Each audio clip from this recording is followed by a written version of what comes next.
to my video of Aloo Gobi. You may have seen I made a video about making Aloo Gobi. I'm just actually gonna, yeah, okay, we're gonna go this way. Oh yeah, not that far, that way. It's like reversing, like that way. Okay, there's reason for this. All right, in my head. Okay, what I'm going to do is I'm essentially going to step through my Aloo Gobi video, and I'm doing this for a few people.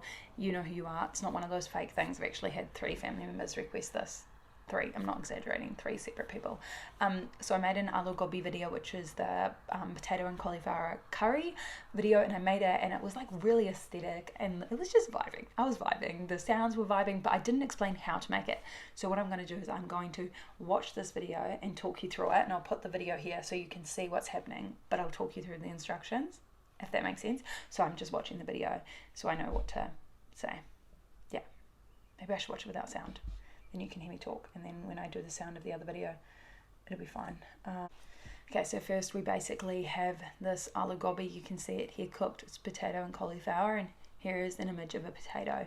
And what I'm doing here is I'm chopping them up. Now I do recommend literally pre-chopping them before you start, especially when you're getting new to it, because you don't end up like burning stuff or whatever. It just makes it easier. So like literally chop them. Peel your potatoes if you want, but otherwise skin's good for you. I think, apparently that's what people say. There's the potatoes. Get a pot. Yeah, put your pot on and put some oil in your pot, and then chuck some cumin seeds in there. This is, I do have other spices, but these are my Indian spices right here. So yeah, throw your cumin seeds in there, and then there's like a smell to them. Like when they smell, they're ready. This is taking a long time. See, there we go. Tip them in. Yeah, I don't measure stuff, okay? It's with the heart. That is why curry tastes so good. It's measured with the heart. And when they start to smell, then after that you throw in your onions, and you want to let them soften. And when they're like partially soft, then you throw in your garlic. There's no like right or wrong way to do this. You've just got to do it. And when they become soft, then you can start adding in your other spices. You add in your garlic, cook that around for a little bit. And then add in your other spices, which I'll add a link in the description, but mainly your 4 is like if you've chucked in garam masala, salt, chili, and turmeric. Those are your main 4. In here I chuck in some other ones. 2 of those, I don't know what they are. They're in a bag. I got them from the Indian shop, from the box, in a bag, and now I throw them in. Kitchen King is another one. My friends mock me about this, but I'm telling you, Kitchen King goes in your butter chicken, and it should go in every single curry as well.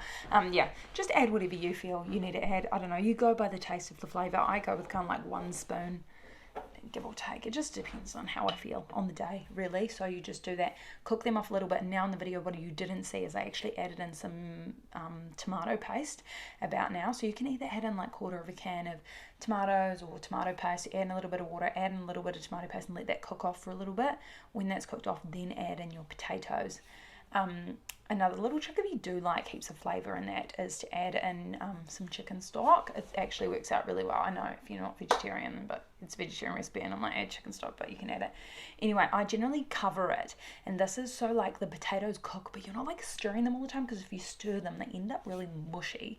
And yeah, you just kind of let it cook. It takes like 30 minutes or so. Now what you want is there's like still water bubbling in this, and to be honest, that's not the best way to have it done. Even when it is fully cooked, you want the water to like almost completely disappear, because it is meant to be like a sabji. So you generally eat this with like roti, or chapatis, roti, whatever you want to call it, wraps if you want. I mean, you can eat it with rice. That's kind of weird, but carb on carb, you know, you got to do what you got to do. Serve it with yogurt, serve it with cucumber, and yeah, this is pretty much how you make curry. And this is my talk through that has taken like a whole minute longer than the curry did. So enjoy, and I hope my rundown has helped you rather than just watching a video. I don't write the ingredients, you'll watch the video if you need to see the recipe. Ladies, I forgot, subscribe for more recipes, also recommendations of what you want me to show you how to cook in the comments, and I'll probably make a video for you because I need video ideas. Throw pasta salad is just the pesto from the supermarket and cooked pasta mixed together. That's all I do. There's the recipe for you.